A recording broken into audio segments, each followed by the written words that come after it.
The day my stepfather raised his hand against me in the middle of a crowded bank, I thought the humiliation would destroy me. But that moment of betrayal was only the beginning of a storm that would tear my family apart and reshape me forever. My name is Maya. I'm 26 years old, and I never thought I'd live to tell this story. You know those moments in life that sear themselves into your memory so deeply that no amount of time or healing can erase them?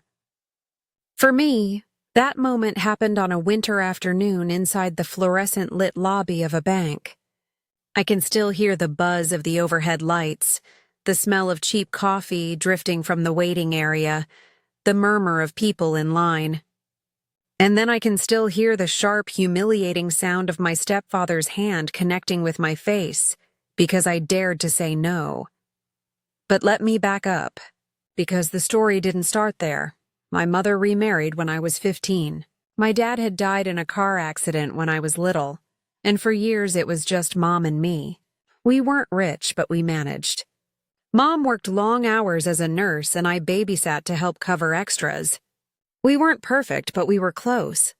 She used to tell me, "It's just you and me against the world, Maya." I believed her. I clung to that. And then she met Daniel. Daniel came from a different world. He dressed sharp, spoke smoothly, and had this charm that made people lean in when he talked. At first, I wanted to believe he was good for her. I wanted to see her smile again. And she did smile, wider than I'd seen in years. He took her to dinners, bought her flowers, whispered things that made her blush like a teenager.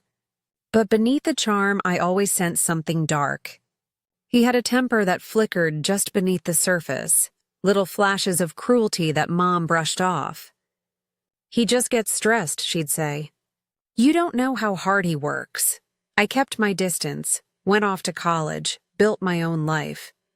But no matter how far I went, I was always tethered back by Mom's voice, by her needs, by the way she always seemed to put Daniel first.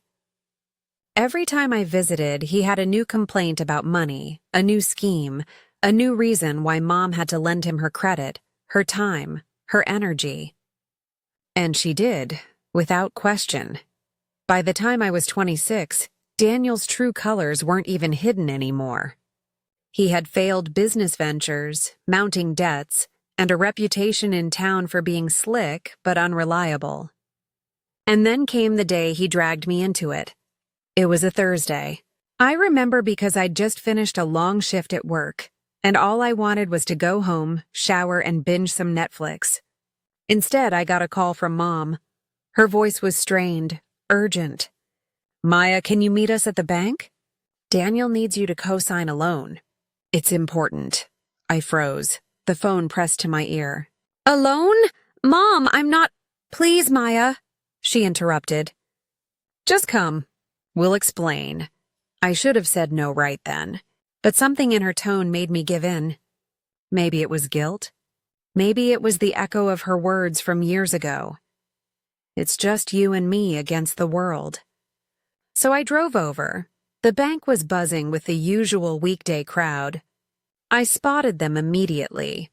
Mom in her work scrubs looking tired but hopeful, and Daniel in his suit that had seen better days, fake confidence plastered on his face.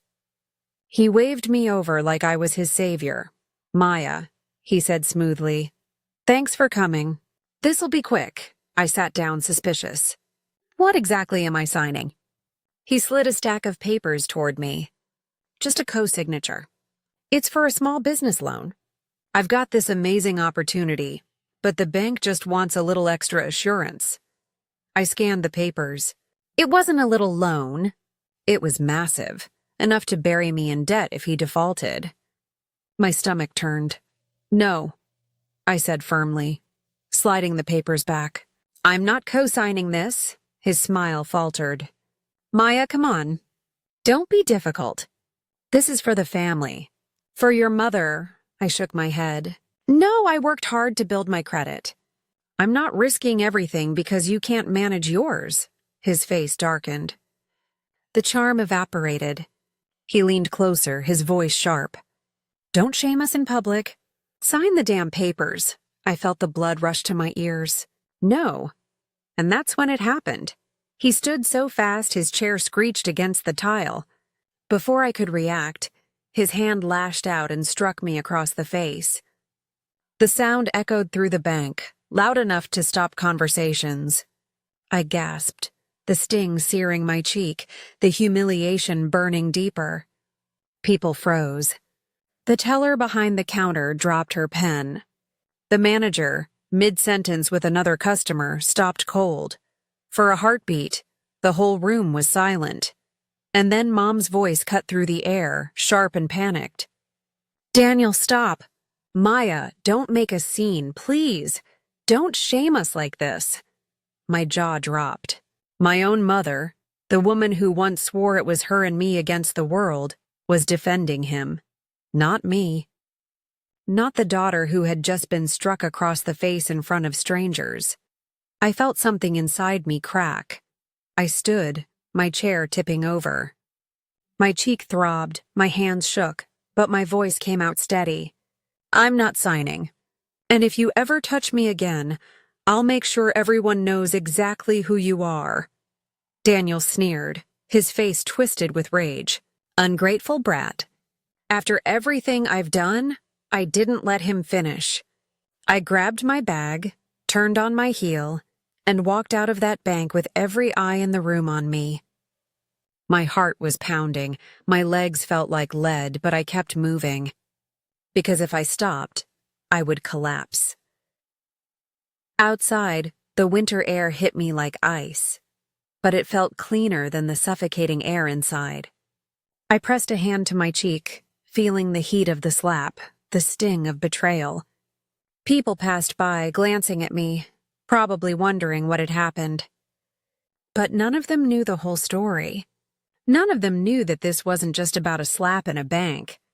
This was about years of manipulation, about a mother who chose a man over her daughter, about a stepfather who thought he could own me like he owned her. That night, I sat in my apartment staring at the ceiling, replaying every second in my head. The sound of the slap. The silence afterward. My mother's words, "Don't shame us." Not "Are you okay?" Not "I'm sorry." Just "Don't shame us." And I realized something. I had spent years trying to keep the peace, trying to keep Mom happy, trying to ignore Daniel's toxicity because I didn't want to lose her. But in that moment, I knew I'd already lost her. She had chosen him, and I was done. What I didn't know then was that this was just the beginning. That slap in the bank wasn't the climax of my story. It was the opening act. Because Daniel wasn't going to let me go quietly. And Mom wasn't going to stop enabling him, and I wasn't going to let them drag me down without a fight. That was the day I stopped being the daughter who swallowed her pride to keep the peace. That was the day I started becoming the woman who would burn the lies to the ground. And believe me, there was a lot more to burn. The morning after the slap, the first thing I did was scrub my face raw in the sink, like maybe if I could wash away the sting and the shame, the whole thing would vanish. It didn't. The red bloom on my cheek was stubborn, a burning reminder that my stepfather had thought he could put me in my place in front of strangers, and my mother would defend him. I called in sick to work, because I couldn't be in the fluorescent lights of the office where every reflection would be an echo of that bank. I sat on my couch instead, wrapped in a blanket, and tried to breathe through the rage that made my hands tremble. The call started almost immediately. Mom, of course, calling in rapid bursts of clipped words. "Don't talk to anyone about this, Maya. We don't need gossip. We'll handle it." Daniel texted a string of messages. "I'm sorry, didn't mean to hurt you, but you have to understand the stress I'm under," the same apology patina he always put over threats. When I ignored them, he escalated. "You embarrassed me. You embarrassed this family. You owe us an explanation." I could have taken the easy, quiet route, pretend it never happened, swallow the humiliation, handle it, with no fireworks, so Mom and Daniel could preserve their illusions. That's the route the old me would have taken. But the slap had unlocked something in me that night in the bank. The realization that staying quiet would mean being complicit in my own erasure. If I didn't act, Daniel would keep believing he could use Mom's love as armor while he hurt me. If I didn't act, Mom would keep believing that whatever he said was worth more than her daughter's safety. So I did the opposite. First, I documented everything. I saved Daniel's texts. I screenshot them and backed them up on the cloud. I wrote down the exact time and place the slap happened, who was there, what the bank manager did, how the tellers froze like deer in headlights. I wrote what my mother said, those words "don't shame us," over and over until they were burned into the paper. If abuse happened in daylight, it deserved daylight in return. Then I went back to the bank. I knew it was strange, probably awkward, to return to a place where you'd just been struck. But I had a plan. I needed witnesses, I needed footage. I approached the manager, after a deep breath and pacing the parking lot like a nervous animal, and asked if the bank had cameras inside. He looked at me like I was a problem he didn't want on his register that morning, but professionalism won over discomfort. He led me to a small office with a monitor showing different angles of the lobby. The time-stamped footage showed people moving in and out, faces in pale detail. There it was, me sitting at the table, Daniel leaning forward, my refusal, the slap, the stunned silence. Daniel's face close to mine, Mom's hand half raised, then dropping to her mouth. The footage didn't capture the words, but it captured the act. Indisputable. "It's recorded," I said to the manager, my voice steadier than I felt. "Do you have a copy?" "I need a copy." "For the police?" He hesitated. "We have privacy policies.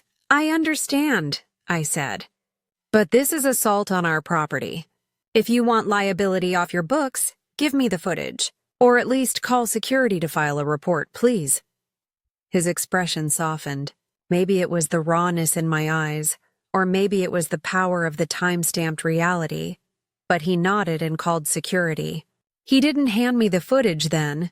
Banks don't do that.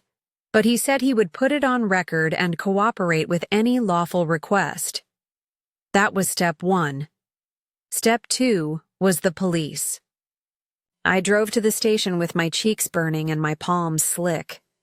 The officer who took my report had the sleepy-eyed patience of someone who handled domestic disputes every other hour, and that was both terrifying and comforting. He wrote down the details, asked if I wanted a restraining order, gave me information about victims' advocates. I filed the assault report. They took pictures of the bruise on my face.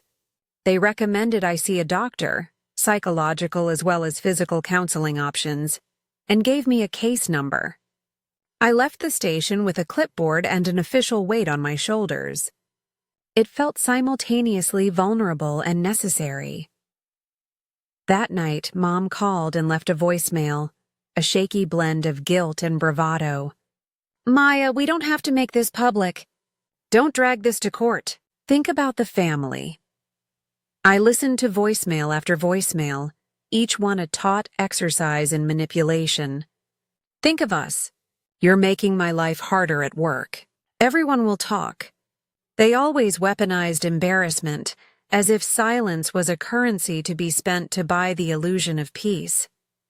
I threw her voicemails into a folder titled Evidence and closed it. I started going public, but not in the stream of consciousness way social media can make you feel better. I was strategic. I told 2 friends I trusted, Kayla, who'd been my roommate through the worst of my college late nights, and Ramon, a coworker I'd confided in a handful of times. They listened. Kayla's eyes filled with both fury and fear, and she insisted on coming with me to the next court hearing or meeting with lawyers if it came to that. Ramon recommended a lawyer friend who specialized in family and domestic cases. I made the calls. I wasn't the naive kid who handled everything alone anymore. I was assembling a small, reliable army. Daniel retaliated in ways that were both petty and chilling. He called my work and left messages that sounded like attempts at damage control. Maya is unstable. She could lose it. The thin insinuations you see in every smear campaign. A week later, someone at the coffee shop where I freelanced said, "Is it true your stepdad hit you?"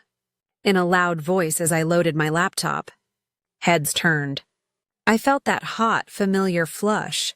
Not only the physical bruise, but the social one that comes from exposure. Rumor is a battering ram that doesn't need a license.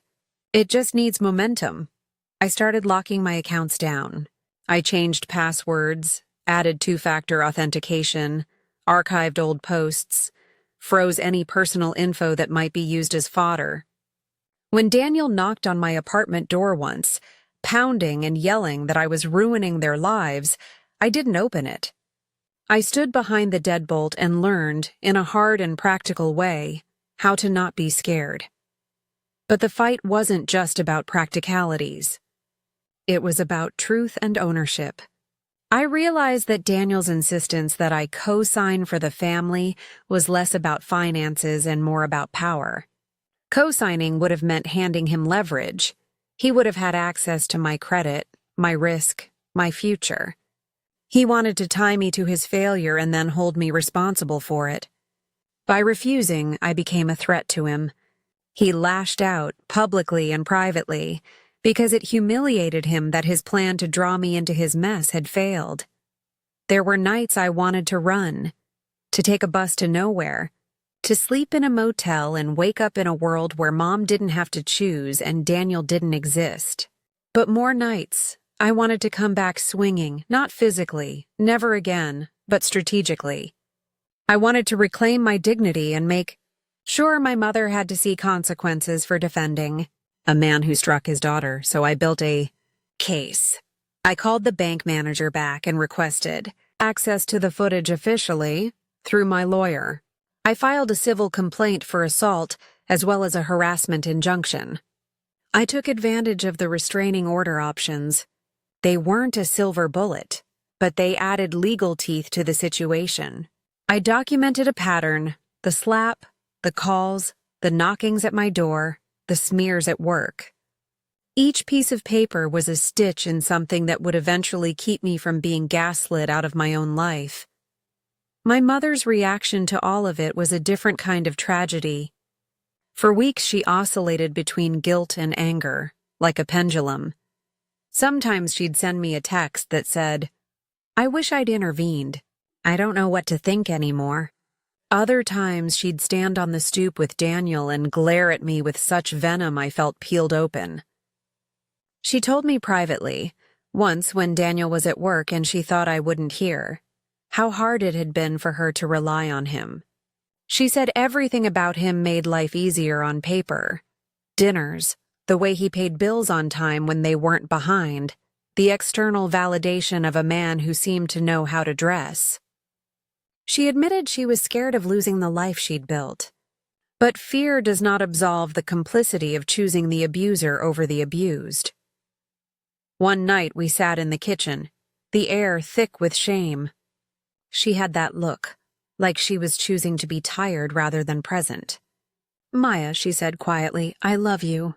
But you have to understand, he helps me. We can't just upend everything."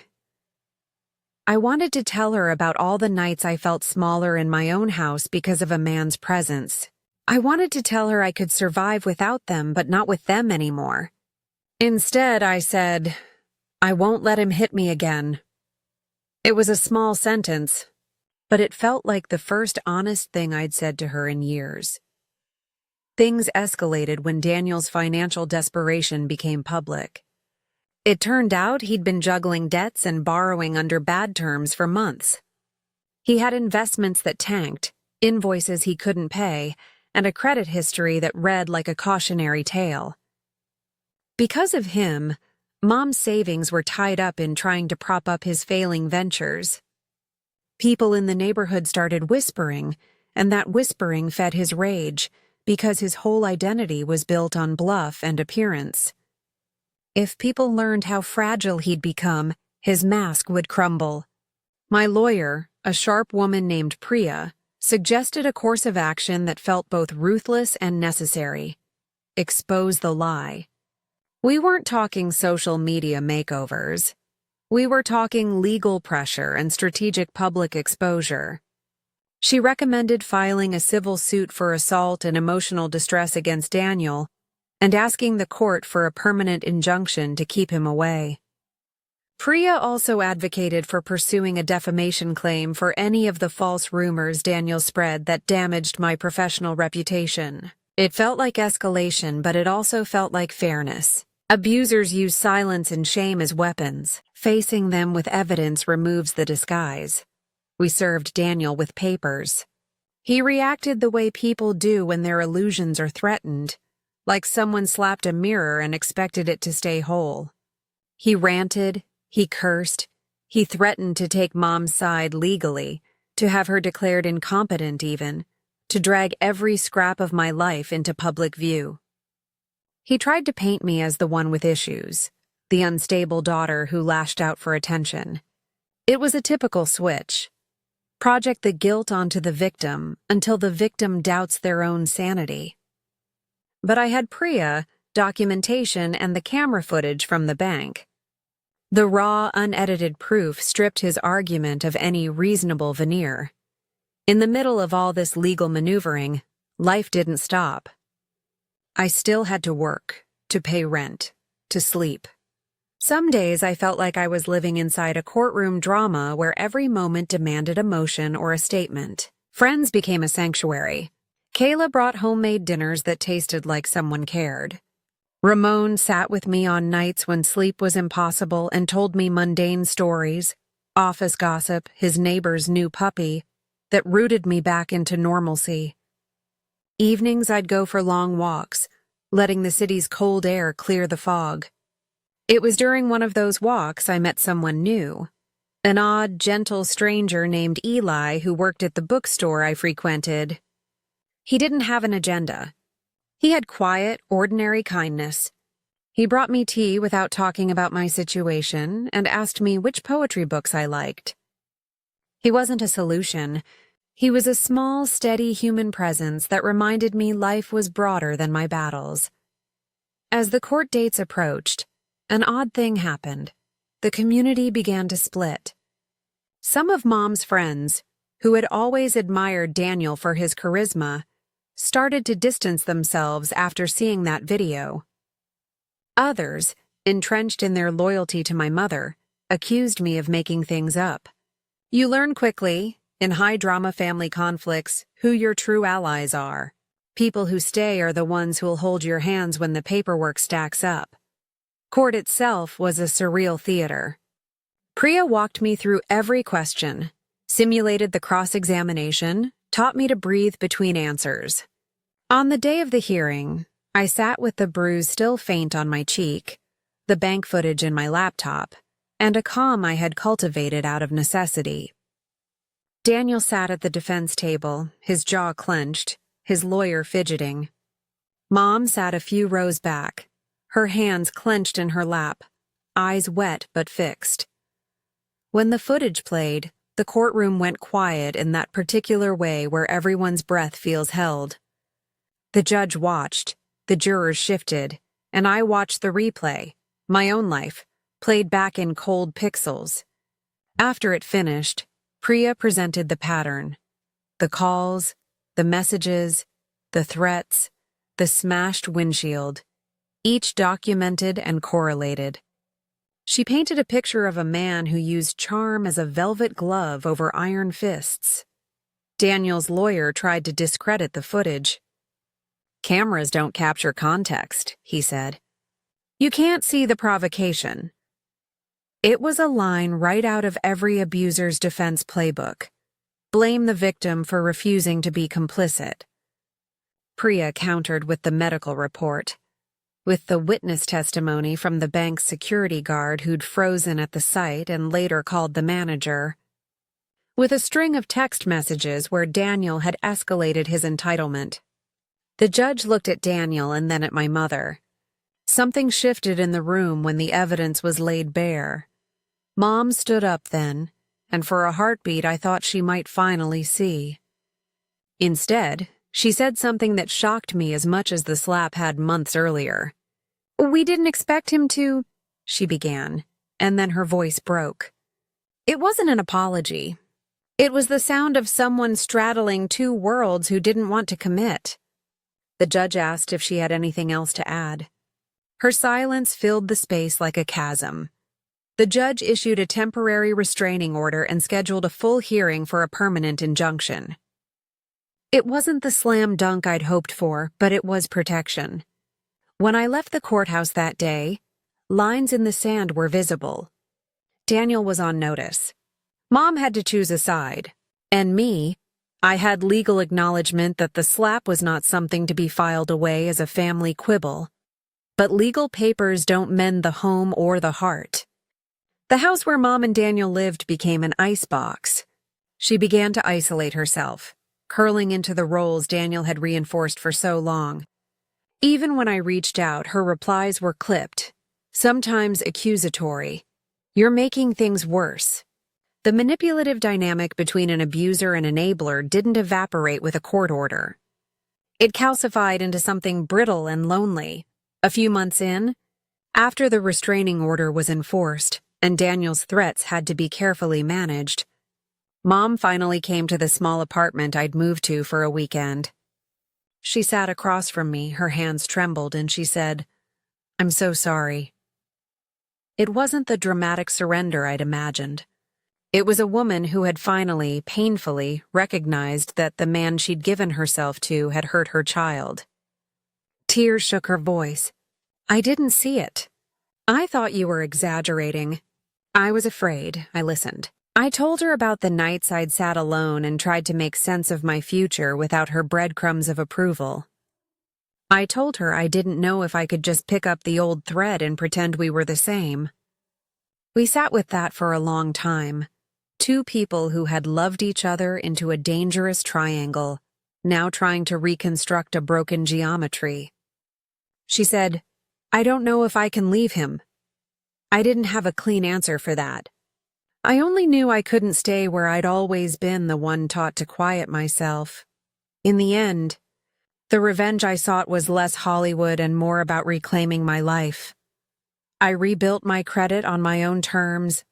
I moved into a safer neighborhood. I changed jobs to one where no one knew the family lore. I took self-defense classes not because I wanted to fight, but because I wanted to feel my body again without it being keyed to fear. I testified in court with calm I'd practiced for weeks. Priya made sure Daniel's harassment was cataloged, so it would count if he dared to cross the line. We filed for damages and costs. Every legal victory was a small nail driven into the coffin of his entitlement. The day the injunction became permanent, when the judge read the order aloud and Daniel's name was officially tethered to restrictions, I felt something like relief, but also a terrible sadness for my mother. The cost of her choosing wrong was a fracture that might never fully heal. Months later, after the storm had subsided into a manageable thunder, a mutual friend told me Daniel had left town. No dramatic escape, no showdown, just a quiet vanishing. Rumor said he'd fled to try to avoid the legal consequences.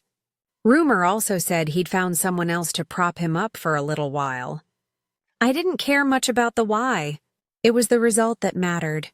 He was out of the house, and more importantly, his direct access to me was severed. But the story didn't end with him gone. The real victory was quieter. My mother began therapy. Not because the injunction forced her, but because she told me one afternoon, awkwardly, that she was tired of being afraid. She wanted help seeing the patterns she'd been part of. It was clumsy at first. She'd call and then hang up. But it was progress. She took responsibility in small ways. She showed up at one of my self-defense classes and watched from the back, and when I finished, she didn't try to soothe me with excuses. She clapped. It wasn't redemption, but it was a fracture that might knit. And me, somewhere in the legal filings, the nights of fear, the long walks, I had become someone I liked living with. I learned to say no. I learned boundaries. I learned to hold space for myself like one might hold a fragile cup. Steady, careful, non-negotiable. I learned to ask for help and to accept it.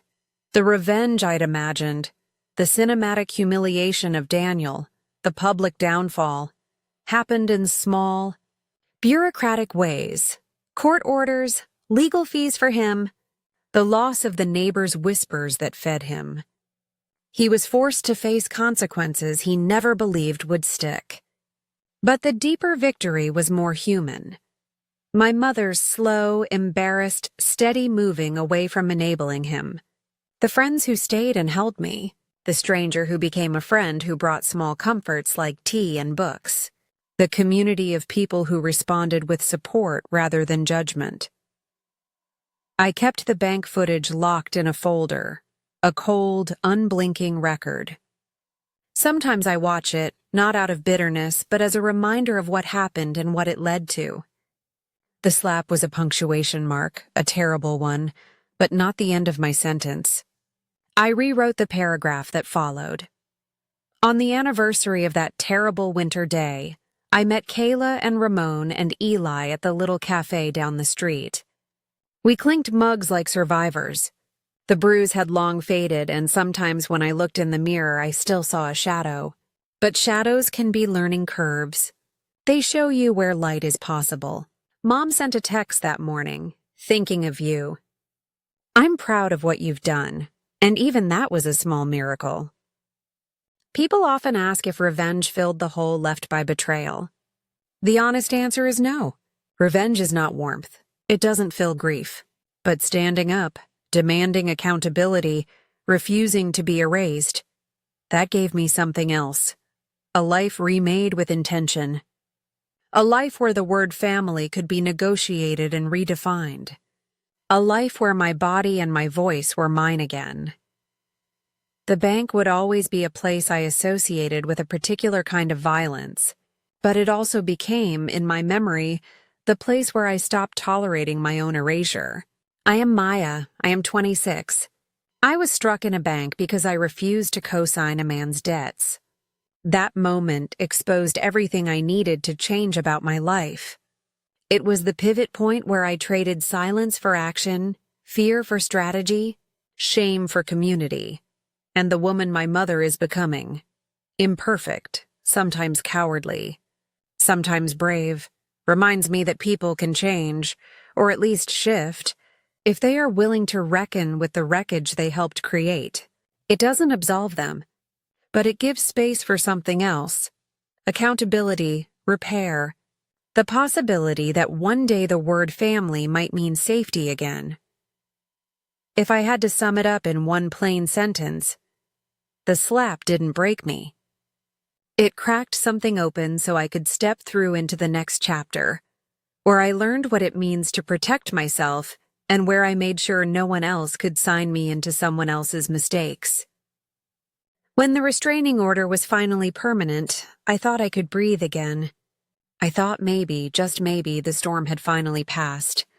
But storms don't just blow over when it comes to people like Daniel.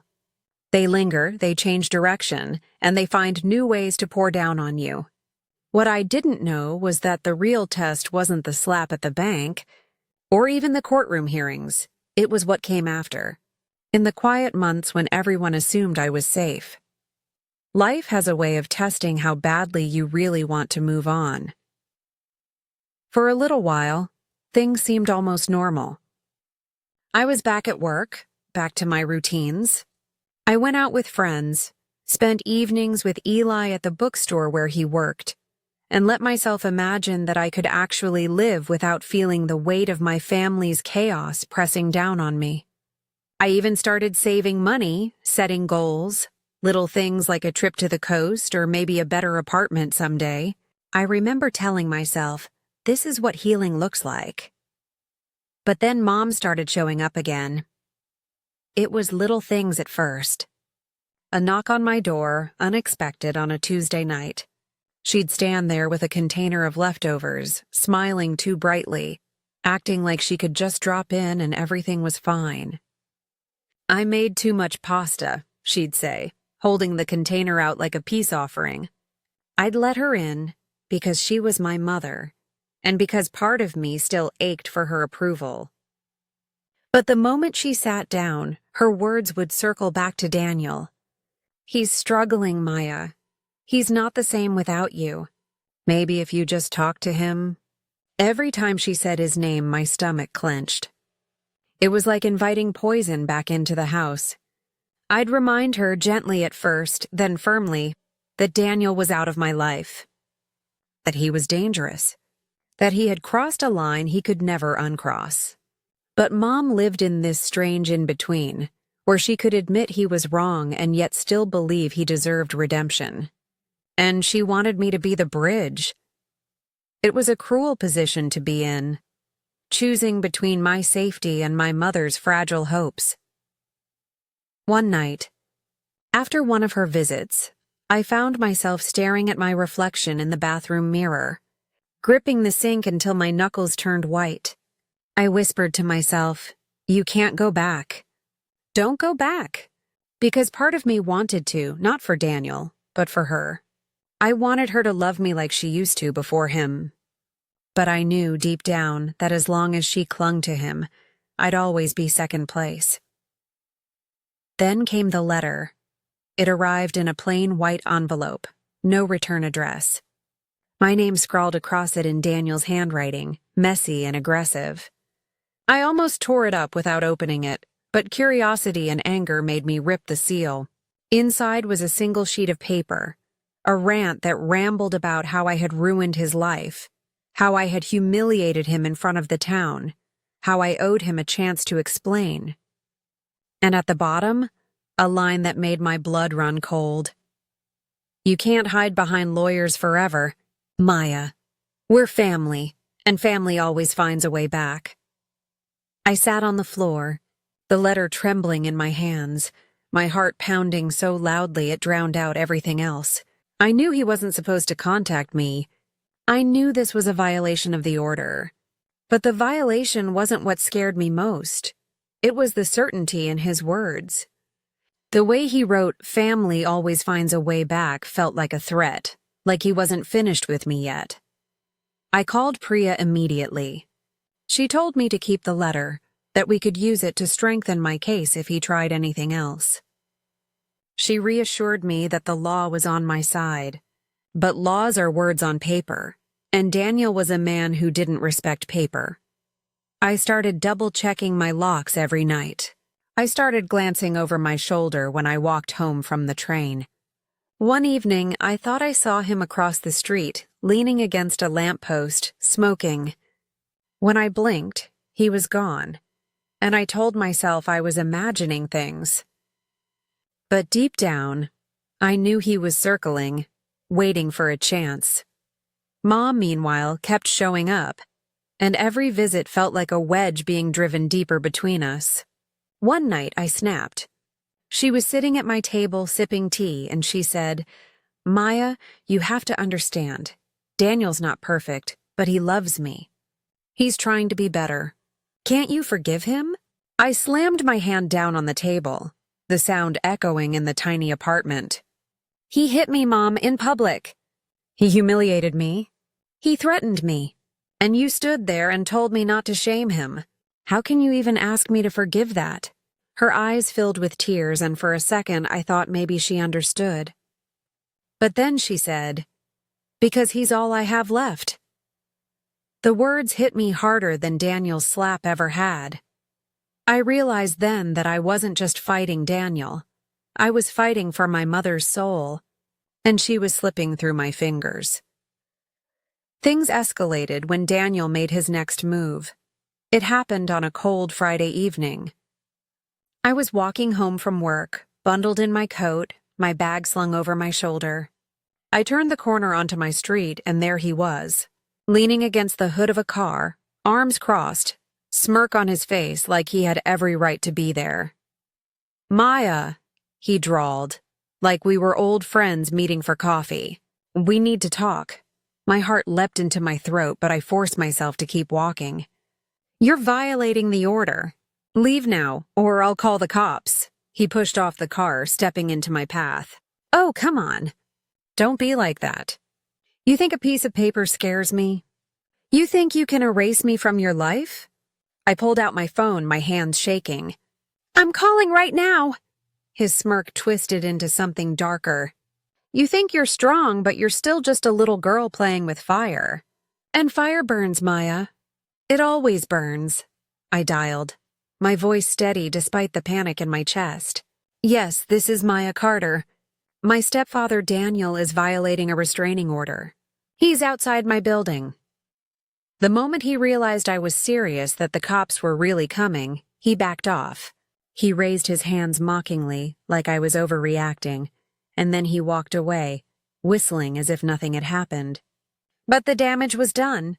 He had shown me that no piece of paper could keep him away if he didn't want to stay away. That night, as I sat with the police taking my statement, I realized something had to change. I couldn't just react to Daniel's moves anymore. I had to get ahead of him. I had to stop waiting for him to strike and start building a life where he had no power. The next few weeks became a blur of planning. Priya helped me file for criminal charges for violating the restraining order. I met with a victim's advocate who showed me resources for relocation, for safety planning, even for financial assistance if things got worse. Kayla insisted I keep a bag packed in case I had to leave quickly. Ramon installed a security system in my apartment, cameras that fed to my phone. Through it all, Eli was steady. He never pushed me, never made me feel weak for being afraid. He just sat with me, listened, and reminded me that I wasn't alone. One night, when I confessed how exhausted I was, how tired I felt of always fighting, he said, "Strength isn't about never getting tired, Maya. It's about standing back up when you do. And you always do." His words carried me through the darkest nights. But the real turning point came when Mom called me, voice trembling, and said, "Maya, he's getting worse." For the first time, she wasn't defending him. She was afraid. She told me about the shouting, the drinking, the way he had punched a hole in the wall when she refused to give him money. She whispered, "I don't know what to do." I wanted to scream at her, to remind her of all the times she had chosen him over me. But instead I took a breath and said, "Leave him, Mom. Come stay with me. We'll figure it out together." There was silence on the line, heavy and uncertain. "I can't," she whispered finally. "Not yet."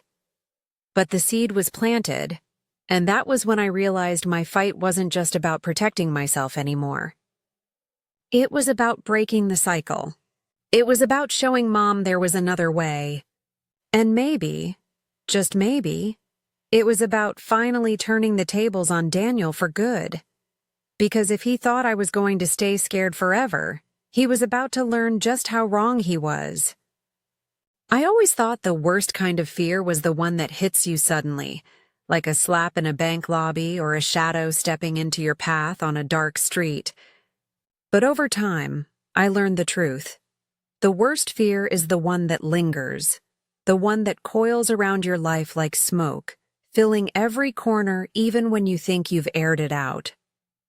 Living with Daniel's ghost, even when he wasn't physically there, felt like that. Every sound outside my apartment, every knock at the door, every text from an unknown number, my brain turned them all into him. I was tired of it, tired of letting fear write the script of my life. And the only way I was ever going to move forward was to end it, once and for all. It started with my mother. The night she called to admit that Daniel had punched a hole in the wall, I knew the scales were tipping. I could hear the tremble in her voice, the resignation laced with fear, the quiet plea she wouldn't say out loud. "Help me." I wanted to yell at her, to shake her for all the times she had chosen him over me, but instead, I felt something shift inside me. Compassion, maybe. Or just exhaustion. Because no matter how much she had hurt me, she was still my mother. And I couldn't watch her drown in the mess Daniel created without throwing her a rope. The next weekend, I showed up at her house. The house that used to be ours, filled with memories of my childhood, now poisoned by Daniel's presence. I half expected him to be there, lounging on the couch like he owned the place. But when Mom opened the door, she was alone. She looked smaller somehow, her shoulders hunched, her eyes red. She let me in without a word, and we sat in the kitchen, the air heavy with unspoken truths. Finally, she whispered, "I don't know how to leave him." I reached across the table, took her hand and said, "Then let me help you." It wasn't easy. People like Daniel don't let go quietly. The moment Mom started pulling away, changing passwords, moving money into a separate account, packing a few bags in secret, he noticed. He became more volatile, more desperate. He started showing up at her work, demanding to know where she was going, accusing her of betraying him. She called me in tears one night after he followed her car halfway across town, screaming into his phone that she was destroying his life. That was the breaking point. We went to Priya together and filed for an emergency protective order for Mom. It wasn't just about me anymore. It was about her safety too. Priya was relentless, building the case with every scrap of evidence we had. The bank footage, the restraining order violations, the threatening letter, the police reports, and now Mom's testimony. Piece by piece, we wove a net tight enough that Daniel couldn't wriggle free. But Daniel wasn't going down without a fight.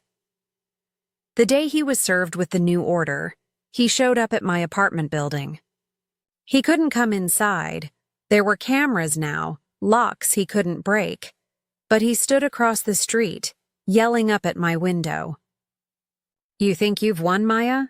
You think you can destroy me? You're nothing without me. You'll regret this." His voice cracked, half rage, half desperation. People on the street stopped and stared. Someone filmed it on their phone. And for once, I didn't feel humiliated. I felt vindicated. Every word he screamed was another nail in the coffin of his credibility. The police came quickly that time. They arrested him for violating the order again, and this time, the judge didn't just slap him on the wrist. He spent weeks in county jail while we prepared for the hearing that would decide everything. His freedom, my mother's independence, and my peace of mind. The night before the hearing, I barely slept. I lay awake, staring at the ceiling, replaying everything that had led us here. The slap, the shame, the fear, the endless cycle of betrayal. Part of me wondered if it was all worth it. If maybe I should have just walked away, cut ties completely, let Mom fend for herself. But then I thought about the girl I used to be, the girl who swallowed her pain to keep the peace.